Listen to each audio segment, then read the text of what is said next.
Good evening, नमस्कार। This is जाम अड्डा 24x7 में आपका मोस्ट वेलकम। आप आपको आज हम मैथ के सेकंड पार्ट में बताने चल रहे हैं फ्रैक्शन के विषय में। तो फ्रैक्शन में देखिएगा, कैलकुलेशन का बहुत ही मोस्ट इंपॉर्टेंट चैप्टर है, पार्ट है ये फ्रैक्शन। और फ्रैक्शन में अगर हम देखें तो यहाँ पर पहले में से थोड़ा सा आपको परिचय करा देते हैं। हिंदी में भिन्न बोलते हैं, जिनको दिक्कत हो समझ लीजिएगा। तो होता क्या है, होता यह है कि जैसे अमूमन हम लोग बोलते हैं कि किसी कार्य का दो हिस्सा हो गया या कहते हैं तीन हिस्सा हो गया, लेकिन अब कोई पूछ ले बचा कितना, तो मान कर चलते हैं दो हो गया, दो बचा, तीन हो गया, एक बचा। लेकिन मैंने कहा चार हो गया तो क्या बचा, तो कहोगे जीरो बचा। अमूमन लोग चार पार्ट ही मानकर चलते हैं, लेकिन ये गलत है, ऐसा कुछ नहीं होता। आज मैं जो बता रहा हूं उसको ध्यान से समझिए, और यही कैलकुलेशन आपको बड़े से बड़े चैप्टर में सफलता दिलाएगा। मीन्स कुछ रखना नहीं होगा, केवल कैलकुलेशन के दम पर आप चैप्टर कर डालोगे। मैं दिखा रहा हूं आपको होता क्या है, ध्यान देना। हम ऐसे तीन भाग चार भाग नहीं बोल सकते, हमें बोलना चाहिए कि 1/3 हिस्सा हो गया।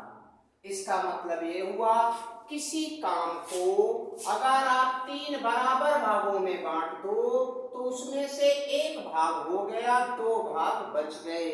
ध्यान देना, 1/3 भाग का मतलब ये हुआ कि काम के 3 इक्वल पार्ट में से 1 पार्ट हो गया और 2 पार्ट बच गए। जैसे हम कहते हैं 2/7 भाग काम हो गया। ध्यान देना, इसका मतलब ये हुआ किसी काम को 7 बराबर भागों में बांट दो। इस तरह से देख लेना, 7 पार्ट जो भी हो रहा है बांट दो, उसमें से 2 पार्ट हो गए, बाकी के 5 पार्ट बच गए। अब आपके दिमाग में ये हो रहा होगा कि ये बता क्यों रहे हैं, इसका क्या यूज है। तो मैं आपको इसका यूज बताऊंगा तो आप खुद सोचोगे कि बहुत यूज है। अब जैसे मैं आपको दिखाऊं, अब इसी को हम क्वेश्चन भी बना सकते हैं। कितने तरह के क्वेश्चन बनते हैं छोटे से कैलकुलेशन पर, आप ध्यान दें। जैसे हम कहें कि राम किसी कार्य का 3/7 भाग कर दिया, तो शेष काम कितना बचा, ध्यान देना। शेष काम कितना बचा, तो आप कहोगे 3/7 भाग किया मतलब 7 में 3 कर दिया, तो 7 में 4 बच गया, 7 में 4 बच गया। शेष काम कितना बचा, हो गया आंसर। दिनेश किसी काम का 3/10 भाग कर दिया, तो शेष कितना बचा, 7/10 बच गया। ध्यान देना। और हम इसको कहें कि मान लेता हूं किसी विद्यालय में 2/9 भाग लड़के हैं। इसका मतलब क्या हुआ, ध्यान से देखिएगा। इसका मतलब ये हुआ कि कुल बच्चों की संख्या अगर 9 है तो लड़के उसमें 2 होंगे, शेष लड़कियां। ध्यान देना, क्वेश्चन ये है किसी विद्यालय के 2/9 भाग लड़के, शेष लड़कियां हैं। तो अब ये कहेंगे कुल 9 हैं, लड़के 2 हैं, और लड़कियों की अगर हम बात करें लड़कियां, तो लड़कियां हो जाएंगी कितनी, 7। ध्यान देना। और इस पर हमारा क्वेश्चन बनता है और बड़ा करता है, वो कैसे हम निकालेंगे, तो ध्यान दीजिएगा, हम उसको देखते हैं। क्वेश्चन पर आ जाते हैं, थोड़ा सा बड़ा कर लेते हैं। जैसे हम आप सब ये कहें कि किसी विद्यालय में 3/8 भाग लड़के हैं। 3/8 भाग किसी विद्यालय में, ध्यान देना, विद्यालय में 3/8 भाग लड़के, शेष लड़कियां हैं, शेष लड़कियां हैं। यदि क्वेश्चन आगे बढ़ा रहा हूं, यदि लड़कों की संख्या आपसे कह दिया, मान लेता हूं लड़कों की संख्या 60 हो, तो लड़कियों की संख्या बताओ और कुल बच्चों की संख्या बताओ। ध्यान देना, कुल बच्चे कितने, लड़कियां कितनी, ये सारा आपको बताना है। तो ध्यान देना। अब इसमें हम करते क्या, ध्यान दीजिए, अभी हम आपसे फ्रैक्शन का परिचय करा रहे हैं, बाकी क्वेश्चन तो बहुत अच्छे अच्छे बनते हैं, वो मैं दिखा रहा हूँ। अब देखो, ये कह रहा है कि 3/8 भाग लड़के हैं, तो इसका मतलब आपको बताया जा चुका है कि ये होता है टोटल, कुल। विद्यालय में कुल कितने, तो आपका जवाब होगा कुल तो 8 है। और लड़के कितने, 8 में 3 हैं लड़के, तो लड़कियां कितनी, तो लड़कियां हो जाएंगी भाई, 8 में 3 हो गए तो 5 लड़कियां हो गई, 3 लड़के हो गए। अब देखो, किसी एक का वैल्यू दिया है, लड़कियां हैं, यदि लड़कों की संख्या 60 हो, ध्यान देना, लड़कों की संख्या 60, और हमने तो देखा लड़कों का भाग 3 है और इसकी संख्या 60 बता रहा है, इसका मतलब ये हुआ 3 का वैल्यू 60 होगा और 1 का वैल्यू क्या होगा, 20।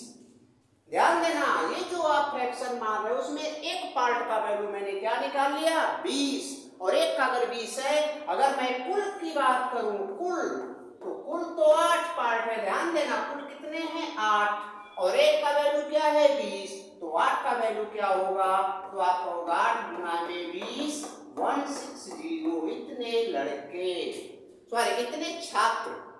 और अगर कहे लड़कियां कितनी, तो लड़कियां तो 5 भाग हैं, तो 1 बराबर 20, तो 5 बराबर 20 पंजे 100। तो इस तरह से देखिए कितनी आसानी से निकल गया। हम एक क्वेश्चन और लेते हैं, आप लोग और एक देख लो। जैसे हम ये कह दें कि किसी कंटेनर का, ध्यान दीजिएगा, हम देखिए इसमें कितने तरह के क्वेश्चन बना लेते हैं, मात्र एक फ्रैक्शन का एक पार्ट उठाया हुआ भी। किसी कंटेनर का 2/9 भाग भरा है, 2/9 भाग भरा है, जिसमें 40 लीटर पानी है, 2/9 भाग भरा है जिसमें 40 लीटर पानी है। ध्यान देना, क्वेश्चन ये है, मैं क्वेश्चन पहले लिख देता हूं, किसी कंटेनर का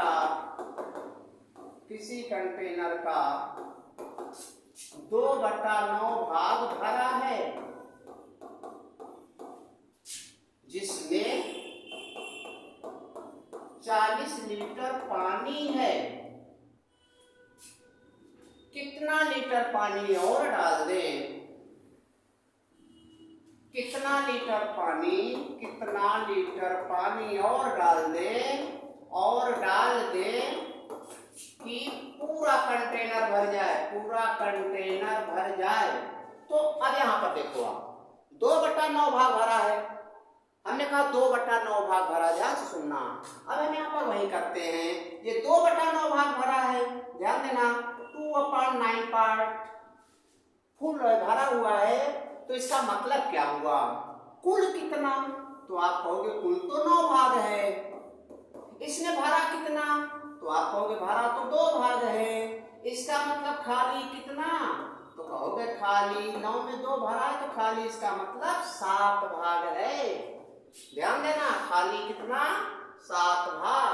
अब किसी एक का वैल्यू देगा, वो हो सकता है कहे कंटेनर में कुल 90 लीटर पानी आता हो या 60 लीटर पानी आता हो, भरा है जो इतने लीटर पानी है या इतना और डालूं तो भर जाए। फिर उसने दिया क्या, ध्यान देना, कितना लीटर पानी और डाले कि पूरा भर जाए। यदि भरा है जो, उसकी मात्रा बता रहा है 40 लीटर, भरे भाग की मात्रा क्या बता रहा है 40 लीटर, तो भरा भाग तो 2 भाग है और इसका वैल्यू बता रहा है 40 लीटर। ध्यान देना, अगर वो कहता कंटेनर की क्षमता 40 लीटर है, तो मैं कहता 9 बराबर 40। अगर कहता 40 लीटर और डालने पर भर गया, तो मैं बताता 7 बराबर 40। लेकिन उसने कहा जो भरा है वो 40 लीटर है, तो भरा तो 2 भाग है, ये बराबर 40 हम बोलेंगे, और 2 बराबर 40 तो 1 बराबर क्या हुआ, सीधे 20 लीटर। 1 का वैल्यू कितना आया, 20 लीटर। और ध्यान देना, फिर हम वही करेंगे, अगर हमसे कहता है कंटेनर की टोटल क्षमता कैपेसिटी बताओ, तो आप कहोगे टोटल तो 9 है, 1 का वैल्यू 20 लीटर, देन 9 का वैल्यू क्या होगा, 9 × 20 180 लीटर। ध्यान देना, अगर हमसे कहता है कुल कंटेनर की क्षमता, तो आप कहोगे 180 लीटर। अगर आपसे कहे कि कितना लीटर और डालूं कि पूरा भर जाए, तो आप कहोगे 7 भाग खाली है और एक भाग के लिए आपको 20 लीटर डालना पड़ेगा। तो 7 भाग के लिए क्या हुआ, 20 गुणा 7 140 लीटर।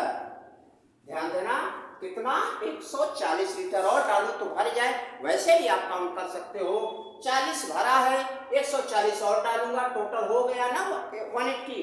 तो हम ऐसे कर सकते हैं। अब देखिए, इसी को हम दूसरा क्वेश्चन भी बना सकते हैं। हमें उम्मीद है कि आपको ये समझ में आया होगा। अब इसी को हम दूसरा क्वेश्चन भी बना सकते हैं। कैसे, ऐसे कर दे, किसी विद्यालय में 2/9 भाग लड़के हैं जिनकी संख्या 40 है। इसमें कितने 2/9 भाग लड़के हैं जिसकी संख्या 40 है। लड़कियों की संख्या बताओ और टोटल छात्रों की संख्या बताओ। ये कहते लड़कियों की संख्या और टोटल छात्रों की संख्या। तो आप कहोगे 2/9 भाग लड़के हैं और 2 यानी 9 में 2 का वैल्यू बता रहा है 40, तो 1 का वैल्यू 20, तो 7 लड़कियां हो जाएंगी, 7 का वैल्यू 140। इतना ऐसे कर दूंगा। या मैं एक क्वेश्चन ले ही लेता हूं छोटा सा, जैसे आपको अगला पेज ले लो। जैसे हम आपसे कहें कि किसी विद्यालय में या किसी गांव की जनसंख्या का 3/11 भाग पुरुष शेष महिलाएं हैं। ध्यान देना, 3/11 भाग पुरुष है, शेष महिला। 3/11 भाग पुरुष शेष महिला है। यदि, अब यहां बना के दे दिया, यदि महिलाओं की संख्या, ध्यान देना, महिलाओं की संख्या 400 हो तो गांव में पुरुषों की संख्या बताओ और गांव की कुल जनसंख्या भी बताओ। ये क्वेश्चन आपसे पुट कर दे। मतलब किसी गांव की जनसंख्या का 3/11 भाग पुरुष शेष महिला है। यदि महिलाओं की संख्या 400 हो तो गांव में पुरुषों की संख्या बताओ और गांव की कुल जनसंख्या बताओ। यहाँ भी वही 2 सेकंड का क्वेश्चन है। आप कैसे करोगे, ध्यान से सुनो। यहाँ पर हम करते कैसे हैं उसको आप देखो। यहाँ पर किया जाएगा कुछ ऐसा, ध्यान दीजिएगा। जैसे यहाँ 3/11 भाग पुरुष है तो हम इसको लिख लेते हैं। 3/11 भाग पुरुष का मतलब क्या हुआ, यहाँ मतलब ये हुआ कि कुल अगर जनसंख्या की बात करें वो तो 11 है और पुरुषों की बात करें वो तो 3 है। और इसका मतलब शेष कौन है, तो शेष तो महिलाएं हैं। उनकी संख्या 11 में 3 पुरुष हो गए, बाकी महिला है, वो इसका मतलब 8 है। ध्यान देना, 3/11 भाग पुरुष, 11 में 3 पुरुष, तो बाकी 8 महिला हो गई। इसमें कोई ब्रेन लगाने जैसी बातें नहीं है। अब आगे क्वेश्चन कह रहा है, यदि महिलाओं की संख्या 400 हो, ध्यान से सुनना, महिलाओं की संख्या 400 हो और मैंने महिलाओं की संख्या को 8 देखा, मीन्स 8 का वैल्यू क्या है, 400। अगर कहता पुरुषों की संख्या 400 हो तो 3 बराबर में 400 रखता। अगर कहता कुल जनसंख्या 400 हो तो 11 बराबर 400 रखता। ये बातें आप ध्यान देना। इसने कहा महिलाओं की संख्या 400 हो तो 8 बराबर 400 और 1 बराबर आ जाएगा 50। अब ध्यान दीजिए, 1 का वैल्यू आपने 50 निकाल लिया। अब इसको सॉल्व कैसे करोगे, जो भी पूछा जाए कुल जनसंख्या, आपसे क्या पूछ लिया, कुल जनसंख्या, तो कुल जनसंख्या तो 11 है और 1 का वैल्यू ऑलरेडी आपने 50 निकाल लिया है। तो 1 बराबर 50 से 11 बराबर क्या होगा, तो 11 बराबर होगा 50 गुणा 11, 550। मतलब ये क्या आया, ये आया कुल जनसंख्या। ध्यान दीजिएगा, टोटल जनसंख्या की बात करें तो कितना होगा, 550। अगर आपसे ये भी पूछ सकता था पुरुष कितने, तो ध्यान देना, पुरुष की बात करें तो इनकी संख्या तो 3 है और 1 का वैल्यू आपने निकाला है 50, तो 3 बराबर क्या होगा, 3 × 50 और ये आया 150। तो इस तरह से हम इनको सॉल्व कर लेते हैं। और वैसे भी आप काम कर लो, महिला 400, ये 150, कुल 550 और कुल हमने 550 यहाँ भी निकाला है। तो इस तरह से हम इसको सॉल्व कर लेते हैं। तो ये मैंने जो बताया फ्रैक्शन शब्द का, आपको केवल फ्रैक्शन भिन्न का केवल परिभाषा बताया है और उस परिभाषा का कैसे क्वेश्चन बन जाते हैं मैंने वो बताया। अब हम आते हैं भिन्न के कैलकुलेशन पर, क्योंकि मेन कैलकुलेशन है। और जब हम कैलकुलेशन की बात करते हैं तो भिन्न पर बहुत ही अच्छे अच्छे क्वेश्चन बनते हैं। जैसे सीजीएल मेंस में भी, प्री में बहुत अच्छा क्वेश्चन बनता है, बैंक पीओ में आते हैं और उसमें कई टाइप के क्वेश्चन होते हैं। तो उसको हम अब स्टार्ट करते हैं फ्रैक्शन के कैलकुलेशन को। तो अभी मैंने फ्रैक्शन की केवल परिभाषा आपको एक प्रकार से बनाया और इसी पर क्वेश्चन बन गए। आगे हम चलते हैं अब इसके कैलकुलेशन पर। फ्रैक्शन का कैलकुलेशन अगर देखा जाए तो ध्यान देना, फ्रैक्शन की कैलकुलेशन की बात करें तो मैं बहुत छोटा सा क्वेश्चन उठाता हूं। अगर हमसे कहा जाए कि 15 प्लस 2/7 को सॉल्व करो, है सभी लोग जानते होंगे, किए होंगे, मैं ये नहीं कर रहा हूं, लेकिन हम जहां टेस्ट देते हैं या जिस एग्जाम में भी बैठते हैं तो वहां पर हमारा दो टेस्ट होता है। दो टेस्ट का मतलब ये होता है, एक तो हमें क्वेश्चन एक्यूरेट सॉल्व होना चाहिए, मीन्स शुद्ध हो और एक्यूरेट एंड क्विक हो और त्वरित होना चाहिए, तुरंत सॉल्व हो। तो वो त्वरित वाला हमें थोड़ा सा ट्रिक से ही मिल पाता है। ट्रिक क्या है वो ध्यान दो। इसको जैसे सॉल्व करना चाहे तो अमूमन हम लोग ऐसे एलसीएम लेते हैं, ये करते हैं 7 15 7 105, ये किया 7 2 107/7। अब हम इसमें करते क्या है, 107 को 7 से डिवाइड करते हैं, 7 1 जा 7 आया, 3 and 7 7 5 जा 35 and 2, यहाँ पर आया कितना 15 कंप्लीट 2/7 ही आया, ध्यान देना। लेकिन मैं आपको बताऊं हम ये सब कुछ नहीं करते, हम करेंगे क्या, मैं क्वेश्चन को दोबारा लिखता हूं, ध्यान सुनना। हमें सॉल्व किसको करना था, 15 प्लस 2/7 को। तो हम आपको बताए यही केवल प्लस हटा दिया करो और आंसर हो जाता है 15 2/7, आंसर हो गया, यहाँ पे मिला लो। मतलब प्लस हटाओ आंसर पाओ, बस सिंपल सा फार्मूला, प्लस हटाओ आंसर पाओ। और देखो अगर आपसे कहा जाए 365 प्लस 13/135 क्या होगा, तो आप कहोगे बस सीधे से ही प्लस हटा दिया, आंसर हो गया, इतना कंप्लीट नहीं भाई, इतना बस लिख लिया, हो गया आंसर। आप इसको चेक कर लेना, कभी गलत नहीं होगा। तो अब देखिए इसमें क्या है, तो 1 सेकंड भी नहीं लग रहा, सिर्फ प्लस हटा के आप बोल दिए, कुछ भी हो। अब इसका फायदा है, जैसे आपसे कह दिया जाए 1637 प्लस में 293/1537, इसका क्या होगा, तो आप कहोगे बस एक प्लस हटा दो, हो गया, इसका आंसर ये होगा। ये रहा पहला छोटा सा क्वेश्चन। अब हम आगे बढ़ते हैं दूसरे, थोड़ा सा इसे बड़ा ले लेते हैं। जैसे आपसे हमें ये कह दिया जाए कि 5 प्लस में 3 कंप्लीट 2/9, ऐसा कर दिया, ध्यान देना।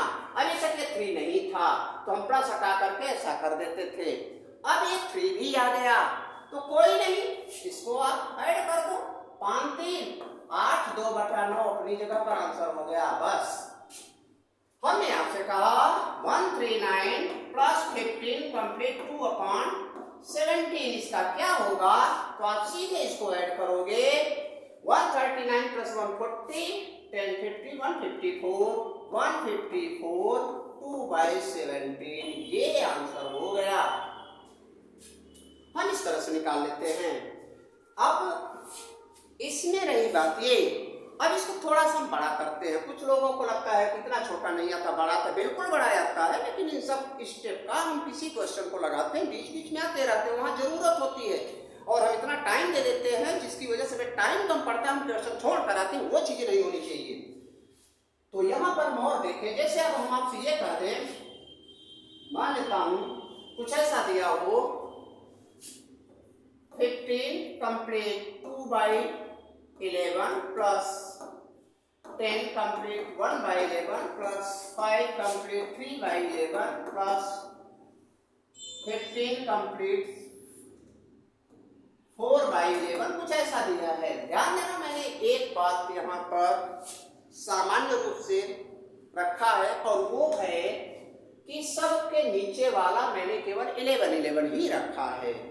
ध्यान देना, अगर ऐसा हो तो सबके नीचे वाला सेम हो, कुछ भी हो, 11 हो 10 हो 5 6 15 कुछ भी, अगर ये सेम हो तो मेरा काम बड़ा आसान हो जाता है। हम करते क्या है, इन सब को ऐड करके बगल में रख देते हैं। तो 15 10 25 5 30 और 15 45, ऐसे लिखेंगे ये बगल में, और ऊपर वाले को जोड़कर ऊपर रख देते हैं। तो 2 1 3 3 6 4 10 इसको रखेंगे ऊपर, नीचे वाले को ऐसा ही रख करके यही सीधे आंसर हो जाता है। ये ध्यान देना, ठीक है, कुछ भी नहीं था। एक बात यहाँ पर ध्यान देना है, तभी लागू होगा, बाकी मैं सबके लिए बताऊंगा। अभी मैं एक बात बता रहा हूँ, सबके नीचे वाला सेम होना चाहिए। 11 हो 7 हो, लेकिन सारे 7 या सारे 11 सारे 13 ऐसा होना चाहिए, ठीक है। एक क्वेश्चन ऐसे और हम ले लेते हैं, जैसे आपसे हम कह दें कि 15 1/30 प्लस 15 2/30 प्लस 15 3/30 प्लस 15 4/30 प्लस 15 5/30, कुछ ऐसा दे दिया। इसको सॉल्व करना है तो आप यहाँ क्या करोगे, 15 कितनी बार है, 15 कितनी बार है, 5 बार। तो 15 × 75 आप यहाँ लिखोगे, और 1 2 3 3 6 4 10 5 15 यहाँ लिखोगे, अपान में 13 यहाँ लिखोगे। लेकिन एक बात ध्यान देना, यहाँ पर ऊपर वाला नीचे वाले से बड़ा आ गया, तो आप ध्यान दिए होंगे कभी भी भिन्न ऐसा 7/3 नहीं लिखी जाती। अगर ऊपर वाला बड़ा है तो उसको आप डिवाइड करके लिखते हो, 3 से डिवाइड करते हो ऐसा, और लिखते हो 2 कंप्लीट 1/3, कुछ ऐसा। और आइए इसको आप कहोगे 75 तो अपनी जगह है ही, प्लस इसको सॉल्व करोगे तो 13 × 9 13 और 2 15/13 ये आया, और ये फिर से ऐड कर दो, ये आया 76 2/30, ये रहा आंसर। तो हमें लगता है आपको ये चीजें समझ में आ गई होंगी। अब एक बात हम और आपको बता दें, ध्यान दीजिएगा, कैलकुलेशन का बहुत लंबा चैप्टर चलता है और ये सारे क्वेश्चन बनते हैं, वैसे सीरियल में पूछे गए क्वेश्चन हैं, लेकिन थोड़ा सा हम आपको बेसिक और बता देते फिर उस पर आते हैं। जैसे माइनस का भी थोड़ा सा ले लो उसके साथ में, अगर हम कहते हैं 15 - 2/9 क्या होगा, तो ध्यान देना यहाँ पर इसमें केवल एक कम कर दिया करो 14, और इसमें ये घटा दो, 9 में 2 घटाओगे 7/9, ये आंसर हो गया। अगर हम कहें 134 - 15/20 26 कर लो, 25 नहीं क्योंकि कट जाएगा, 26 कर लो। यहाँ पर देखें क्या होगा, तो यहाँ पर एक कम हमेशा, जैसे 15 था तो 14 लिखे, 134 है तो 135 लिखूंगा, और इसमें से इसको घटाओगे 26 में से 15 घटाओगे तो क्या आएगा 11 और बटा में 26, ये आंसर। एक और आप लोग ध्यान दीजिएगा, इसको 1-2 बार करोगे तो ब्रेन में बैठ जाएगा, कोई दिक्कत नहीं होगी, हमेशा क्लियर हो जाएगा। और इसको थोड़ा समय और आपको कैलकुलेट कर देता हूं, जैसे 14 कंप्लीट 7/9 है, इसका आंसर अगर पॉइंट में लाना है तो क्या करें, तो ध्यान देना, पॉइंट में लाने के लिए हम सीधे इसको जो है ना इसे डायरेक्ट लिख लेते हैं और यहाँ रखते हैं पॉइंट, पॉइंट रखते ही 0 अपने आप यहाँ बगल में पड़ जाता है, ध्यान देना। तो ये हो गया 70 को 9 से डिवाइड करोगे, 9 7 जा 63 होता है, 7 बार जाएगा 63, अगेन 7 रिमाइंडर बचा, 7 0 अगेन आ जाएगा, 70 फिर से हो जाएगा, 9 7 63, फिर ऐसे ऐसे चला जाएगा। एक और मैं आपको ले लेता हूँ, जैसे आपको दिया है, मान लेता हूँ 157 कंप्लीट 4/7, कुछ ऐसा है, जरूरी नहीं 7 है, कुछ भी हो, ऐसा आ गया। इसको पॉइंट में निकालना है, क्या करते हैं, तो बहुत ही आसान है, आप इसको बगल वाले को लिखो 157, यहाँ रखा पॉइंट, पॉइंट रखते ही यहाँ 0 हो जाता है, ये हो गया 40, 40 को 7 से भाग करोगे, 7 × 5 = 35, 5 बचा, 0 अपने आप लगेगा क्योंकि पॉइंट आप बढ़ा चुके हो, तो 50 हो गया, 7 × 7 = 49, फिर 1 आया, 1 के बगल 0 अपने आप आएगा, 7 × 9 = 7, 3 आया, 30 हुआ, 7 × 4 = 28, 2 20, 7 × 14 6, 60, 7 × 56, ऐसे ही और आगे भी आप कर सकते हो, इतना बहुत है, फिलहाल 1-2 डिजिट में आपका आंसर आ जाता है। तो आज हम इस वीडियो को इसी पर क्लोज करते हैं क्योंकि लंबा हो रहा है, अभी इसमें चलेगा, बाकी नेक्स्ट वीडियो में मिलेगा आपको। तो दिशा एग्जाम अड्डा 24x7 में आपका बहुत बहुत स्वागत है और इससे जुड़े रहिएगा, आपको मैथ की और सारे सब्जेक्ट की कंप्लीट वीडियो मिलती रहेगी। इसी तरह से ओके बाय, धन्यवाद।